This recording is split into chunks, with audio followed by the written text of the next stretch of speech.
But no, it's a standard layover. That's pretty much cut and dry. These rates right now are crazy.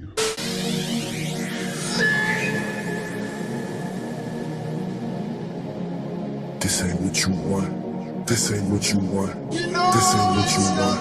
This ain't what you want. Cause I'm good and I'm feeling alright, baby. I'ma have to buy that cookies. Cause I'm good and I'm feeling alright, baby. I don't need no lie to see you.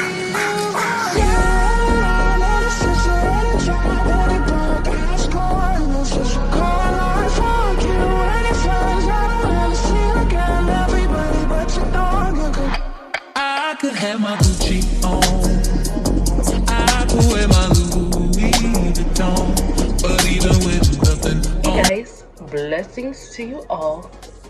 If you are currently in the freight industry right now, you know that everything is crazy. I have just been so busy. I can't get a breather. As soon as I get up, it's baby, kids, work, baby, work, kids, work, baby. Oh, hell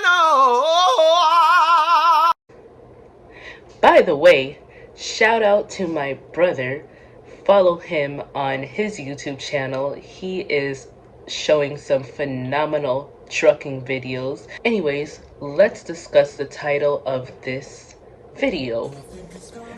Should you get into the trucking industry right now? So I'm not gonna lie to you. We are only surviving in the trucking industry as carriers ourselves by the grace of God. Baby, let me tell you, these rates have been horrible. With the rates being horrible, it has been a struggle. It really has. Being a freight broker myself and being on the carrier side, I have seen some shippers quote some rates, and I've seen brokers take more than 50% of the profit, which is crazy to me. Come on now. Give the carriers at least what they deserve. So there's two parts to this, right? A lot of people that jumped in the trucking industry throughout the pandemic, their businesses unfortunately are not doing well, and a lot of people are selling their trucks for low prices.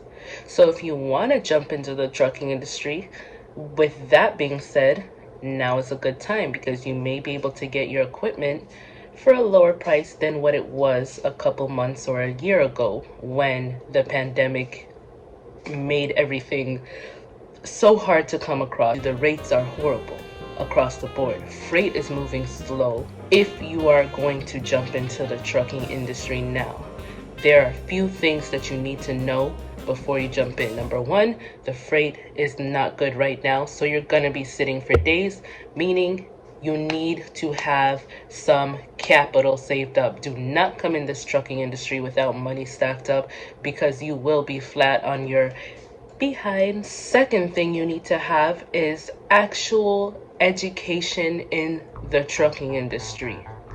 You need to know about compliance, to know about safety regulations, you need to know about your truck maintenance, you need to know how the industry works, you need to know, most important out of everything, how business operation works. Get educated, and I don't mean just hire a service. Yes, save yourself the time by hiring a service. What? That can help you. But get the education for yourself as well, because guess what? You ultimately make the decisions in your business, whether you hire a service or not. And a service, they can only lead you to the water. You can only lead a horse to the water, but you can't force the horse to drink, right? So educate yourself. I don't care if you have to take a dispatch class or sit up every night reading the FMCSA manual, whatever you have to do. You get everything in bits and pieces when you watch YouTube videos. Let's be real. Most people, I try to be as transparent as I can, but even I have the power to show you what I want to show you when I'm making these videos. My goal is to inform you guys and to help you all. If you are a new authority that got into the trucking industry now, you'll find that a lot of brokerages are requiring you to have at least 90 days active authority. That means get that letter of authority saying that you can legally transport freights. That means you're paying for insurance for 90 days with this open, and you know insurance is expensive. Now, why is that? That's because a lot of companies, a lot of people, I don't even want to say companies, because let's keep it real, y'all are not doing your due diligence when learning about how to operate a business in general. You're just sitting there saying, oh, I heard there's money in the trucking industry. Easy for anyone to go and purchase a truck and get credit and get, your equipment, and getting into accidents and messing up the loads, messing up something, not being compliant, and you're messing it up for all of us. Point blank, period. I cannot begin to tell you all the new carriers that want to get into this business or have started into this business that will make decisions or ask me questions. Research, not just YouTube, not just Instagram, not social media, not Facebook. CSA has so much free information. The Department of Transportation has so much free information. If you want to learn with me, come on down.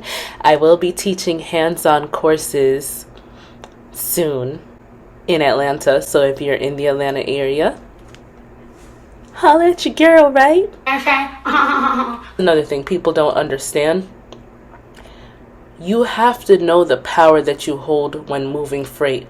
I'll see people trying to negotiate money after they already delivered the load. Then they want to go and negotiate money with the brokers. The broker has the power in his hand at that point, okay? I saw a YouTube clip the other day. I saw him on a call with the broker, and he delivered the load and is now arguing with the broker about detention. As a matter of fact, I'm gonna roll a clip of a recording right here.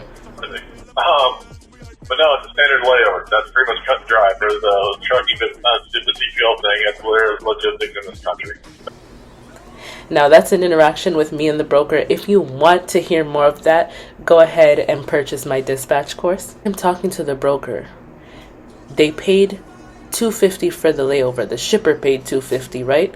The broker collected, I can't remember if it was the detention or the layover, but if you don't know what a layover is, layover means that they asked you to sit with the freight for another day. They asked him to do a layover, and they paid, and he had detention. Detention is when you're retained at a load longer than the expected time, and now you're late for your other shipments or what have you. Time is money, so we can charge for detention time. However, there are different terms in the contracts, so on and so forth. The shipper paid $250. You know that broker decided to take $150 out of that cut?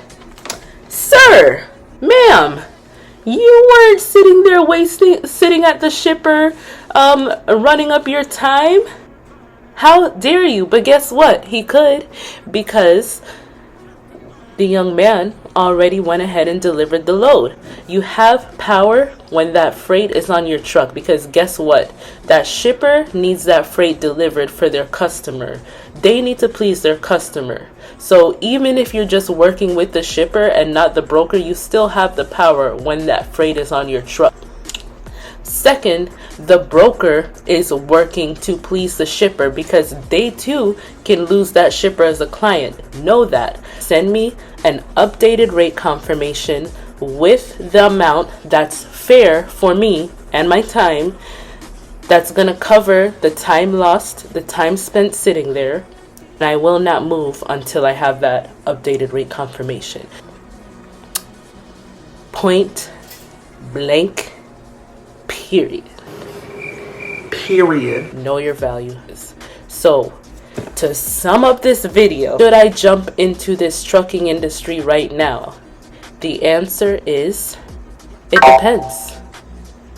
And it depends on how you value yourself, how you plan to operate as a business owner. Are you fully educated? Are you fully equipped?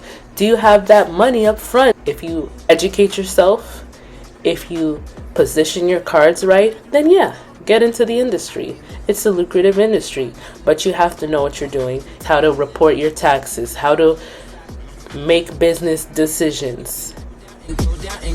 Anyways, I hope you guys enjoyed this video. Signing off. Bye.